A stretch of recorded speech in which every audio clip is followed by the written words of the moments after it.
Hello and welcome back to College Football Fanatics Podcast. We're going to be talking about Week 7 games. We're also going to be talking about some other larger topics like Michigan's dominance, as well as like, can Alabama make the playoffs this year?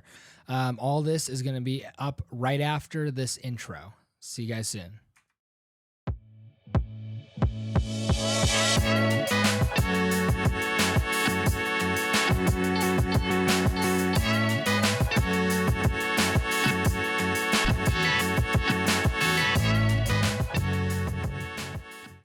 Hello and welcome back to our Friday episode. I apologize I haven't been able to make an episode in the past few weeks.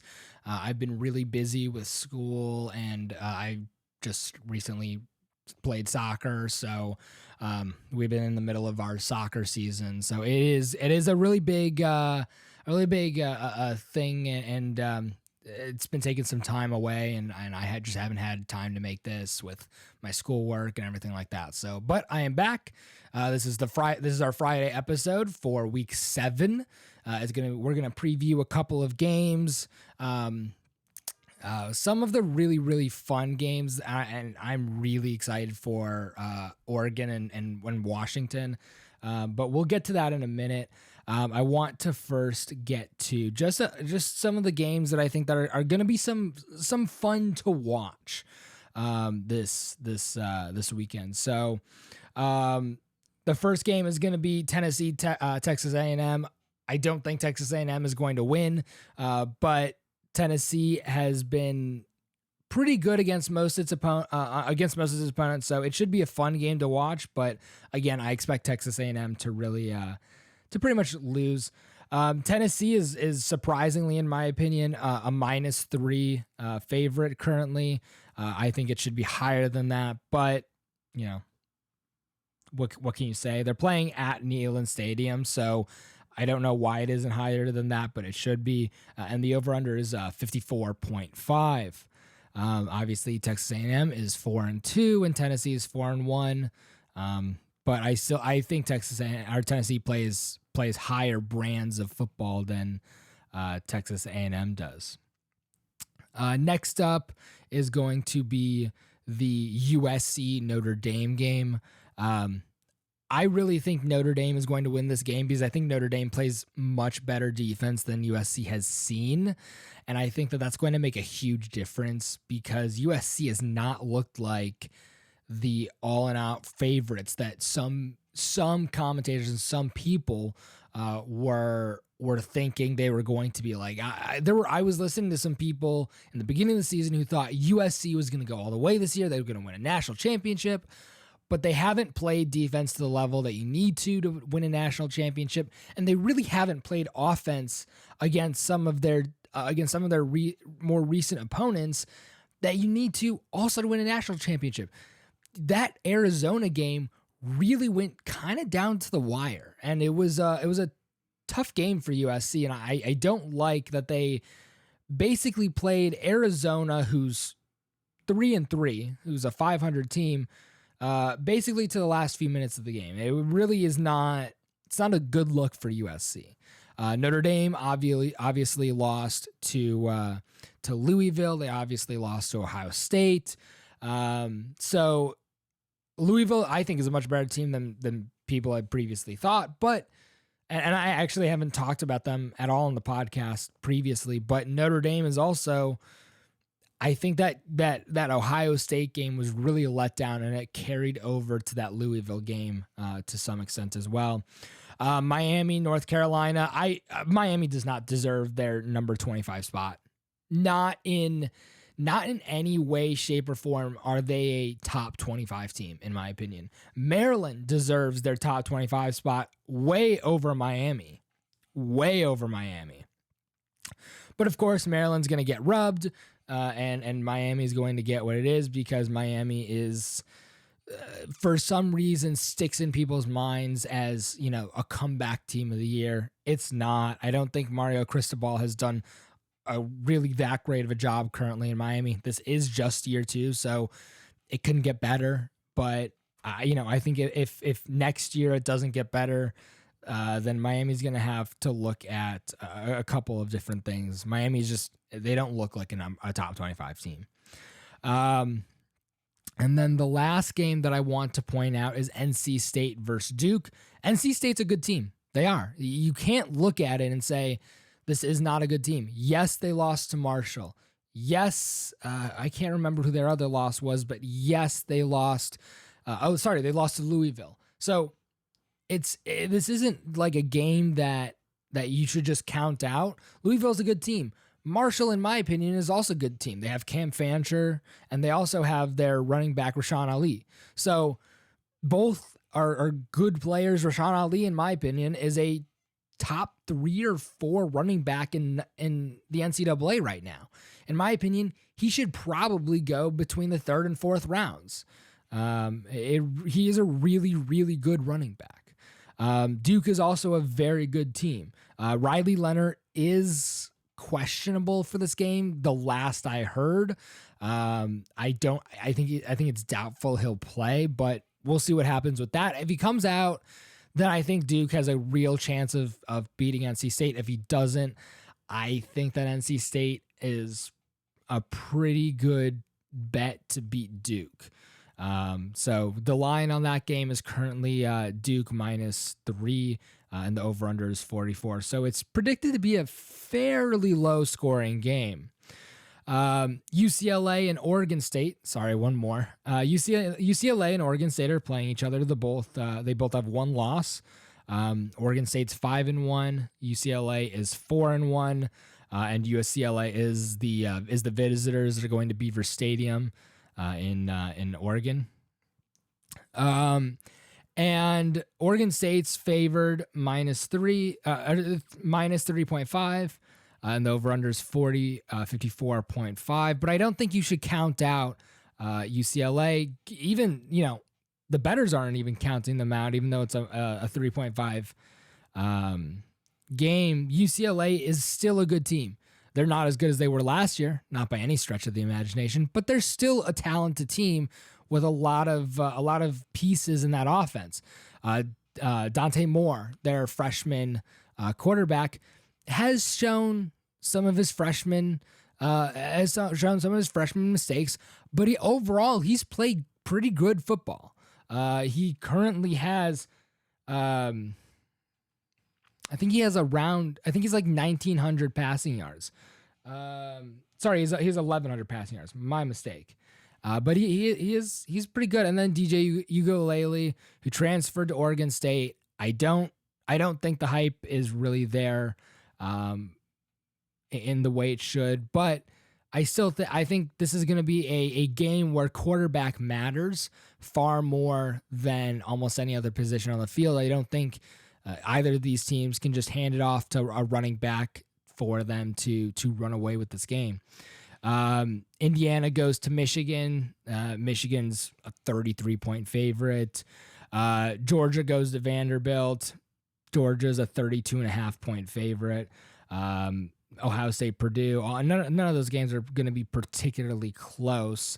The Purdue game could be pretty interesting. Hudson Card at Purdue has performed okay. They're currently 2-4, but I don't blame that entirely on Hudson Card. Although he does have 5 interceptions, which you don't want. You don't want when you have a quarterback who has 1,500 yards, you don't want 6 touchdowns and 5 interceptions. You're looking for more like 12 touchdowns and 2 interceptions. But unfortunately, Hudson Card has made a few more mistakes than they had previously thought. So now to the big game of the week, and that's going to be the Oregon-Washington game. I think Washington's going to come away with this win.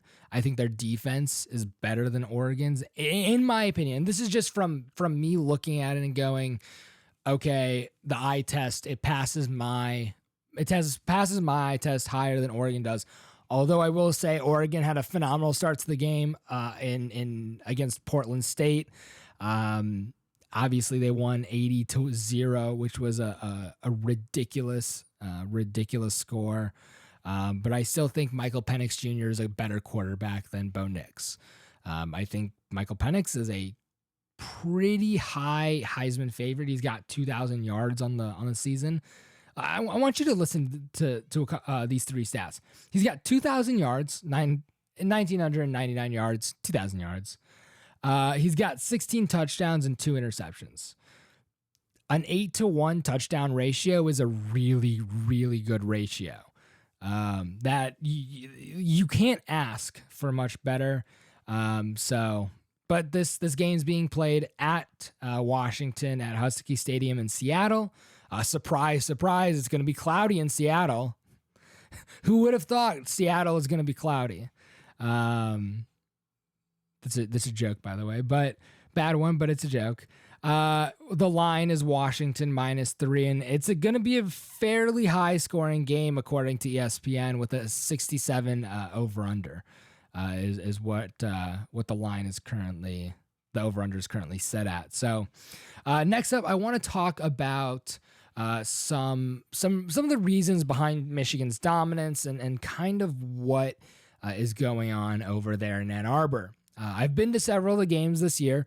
I went to the Nebraska game. I went to the Minnesota game, and I went to the season starter against. Oh my God, I don't know why I'm blanking on the name, but I went to those 3 games, and from what I see, Michigan, their keys are what their keys have been for the past 3 years, which is dominate the line of scrimmage, force your opponents to react to you, don't react to your opponents, make really good halftime adjustments, and then run the ball. Because running the ball opens up that passing option. And J.J. McCarthy is a more than adequate passer. He's currently projected to go to he's currently projected to go as the 5th pick. I think it's to the Vikings, I think is what was projected. So you're really looking at it, and those are the same keys of dominance that have been there for the past two years, and it's the same keys of dominance that has made Jim Harbaugh a good coach everywhere he's been. He gets big, physical guys in the positions where he wants them, especially on the defensive and offensive lines, and he just bullies other teams into submission. You're not going to find a lot of teams that can go head-to-head with Michigan and by the third quarter still be playing as well as they did in the first. You might find a team you'll probably find a team like that in maybe Penn State, although they haven't been able to do that the past couple of years. You might find a team like that in Ohio State, but again, they haven't been able to do that. If you really want to find a team that can last as long as Michigan, you have to look outside the Big Ten. You have to look towards Georgia, and you have to look towards other really big physical teams like Alabama. But even then, I think an argument can be made that outside of those 2 teams, there really isn't another team out there that can really compete for all 4 quarters against this Michigan team. And we've seen that this season. I think J.J. McCarthy has only played 1 snap in the 4th quarter all season. And we're 6 games in. 6 games. And he's only played 1 snap, I think, in a 4th quarter. And in the 3rd quarter, he's being pulled out like halfway through because they're just completely demolishing their opponents. Now, they played a tough game against Bowling Green. I've heard some rumors that it's because like a lot of the team was sick during that week, and JJ was having some ankle issues and other things like that. So we could write it off like that, I will say, but that's the low point of this team at the moment. That's the lowest, that's the worst they've played, and they still beat their opponent by, I think, like 3 touchdowns, 3 or 4 touchdowns. It's a pretty good margin to win by against I'm not going to say a decent opponent. They're at most average. I would actually argue they're probably a little below average. But again, those are the keys to Michigan's dominance. They're not a team that's going to thrust a knife that's into your heart. They're going to bludgeon you to death. And that's what they've been for the past 3 years. I'm not going to rehash it, but it's all it is. Next thing I want to talk about is some coaching mistakes that I saw over the weekend. Ohio State went to Maryland, and actually I think Maryland went to Ohio State. My apologies. But Maryland and Ohio State played. Maryland went to Ohio State. Maryland went to Ohio State. They played. Ohio State beat Maryland 37-17. That is not the score that I think. That is a game where I don't think the score reflects how poorly Ohio State played against Maryland. This game was tied at half. Ohio State scored 10 points in the third quarter, and Maryland scored 7. In the fourth quarter is when Ohio State really pulled away, and they scored 17 points. So with 3 quarters done, the score was 20-17. That is a really weak score line for that third quarter. And if you had turned off the game right there, right then, you might have thought, oh, okay, Maryland and Ohio State, the game will probably end up being maybe 27-24 or something like that. No, it ended up being 37-17, but nonetheless, I think Maryland played a phenomenal game against Ohio State, against a team that, with some problems, I think, in the quarterback area. Kyle McCord is a good quarterback. He's not near as talented as any of their previous quarterbacks, but with some problems on the offensive line, in my opinion, who isn't as talented as it has been in past years, and with some problems, I think, in the quarterback area, they really relied heavily on Marvin Harrison Jr., and that was very evident. Very, very evident in this game. He had 8 receptions for 163 yards and 1 touchdown. It doesn't get more reliant on that. And most of those, in my opinion, I believe, came in like the third and fourth quarters. He played a great game, no doubt about that. But Ohio State really couldn't run the ball against Maryland. And that's a huge issue, because to open up that passing game, you need to run the ball. But if you can't run the ball, then you have to rely on your passing game. And it just kind of feeds its own circle of, you need the passing game to open up the running game, but you need the running game to open up the passing game. And when neither of them are cohesively working, then you've got issues. But in the fourth quarter, like I said, Ohio State was able to pull it out, and they won. They're not going to be able to do that against every team they face. They're not going to be able to rely on Marvin Harrison Jr. in the same way against Penn State as they did against Maryland. If they go out to play Penn State and they're still having trouble running the ball, and they're trying to force the ball to Marvin Harrison Jr., well, you got issues, like big issues, because Penn State's secondary is not weak enough to allow you to just do whatever you want with Marvin Harrison Jr. and still score 37 points. They're just not built that way, which is a good thing for Penn State, not a great thing for Ohio State. So you got that. I also want to say, I think people give too much credit to Kyle McCord.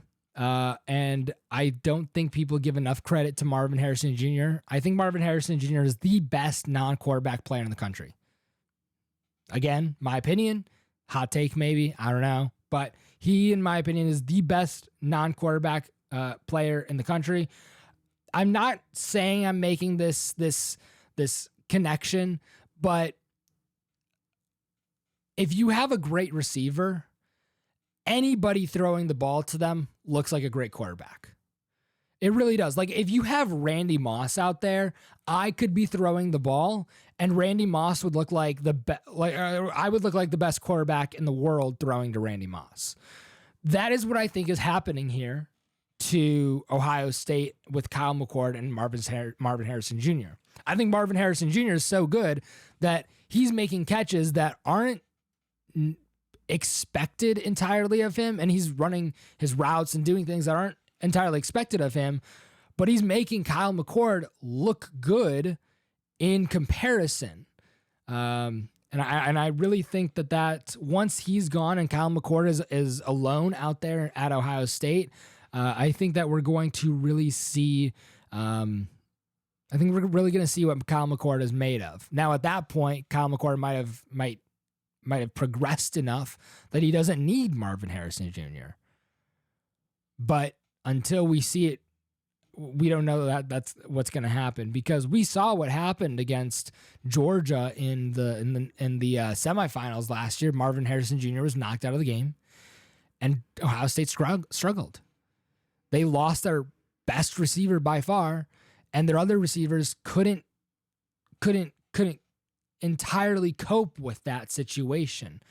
They weren't able to make up that production. And then they ultimately fell to Georgia. So the next thing I want to talk about is going to be Oklahoma tops Texas. Now, does Texas still have a path to the playoff? Yes, they have to win out. Even then, I think that it's a long shot, in my opinion, that Texas goes to the playoff. But there is a possibility. And I think Oklahoma has to lose. I don't think Oklahoma can win out and Texas win out, and I just don't see that happening. So I really think Oklahoma has to lose and Texas has to win out for there to be any chance of Texas making the playoffs. So next up is going to be, can Alabama still make the playoffs? Yes, but they have to win their conference championship game.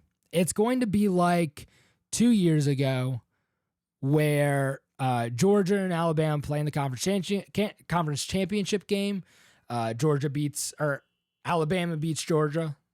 No, I'm trying to think. Alabama beats Georgia. They both make it. Georgia beats Alabama in the national championship game. It has to be a situation kind of like that. I think that was 2 years ago. But it's got to be a situation pretty similar to that, where Alabama has to win their national or their conference championship game to make it in. If they don't, there's almost no chance, in my opinion, that they win. And it's because that loss is looking more and more, less and less stellar. So I really think that's going to be a big sticking point. And then I was with. Last weekend, I was with some family, and we were talking about preseason rankings and how important they are. And I actually hadn't thought about this really in this type of level. And one of my uncles pointed out to me that if you are ranked preseason at 20, it is really hard to move up into the top 4.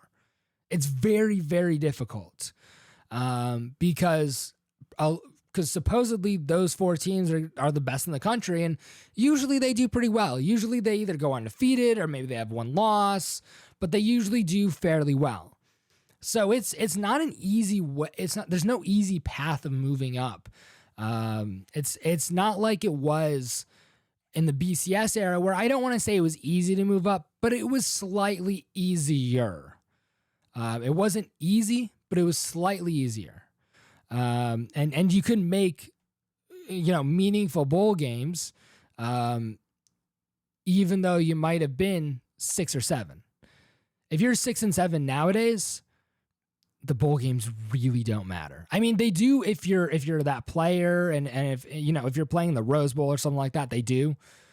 But if you're really looking at it, the bowl games really don't matter. Not like it did in the 90s, where if you went to the Rose Bowl, that was the biggest thing in the world. Or if you went to the Cotton Bowl, that's a big thing. Or whatever bowl it was, that was, whatever big bowl was there, you had huge amounts of meaning in that, and players weren't opting out. And now when you look at, you go to the GoDaddy Bowl, and players are opting out. I do think expansion is going to help with this. You're adding more bowl games into the more meaningful into the more meaningful bowls, and less players are going to be opting out. And I'm totally cool with that. So there's also, I'm going to talk about this a little more next week. But the NCAA is finally starting to see that it actually has to make some rules to look useful, to look important. It actually has to do something to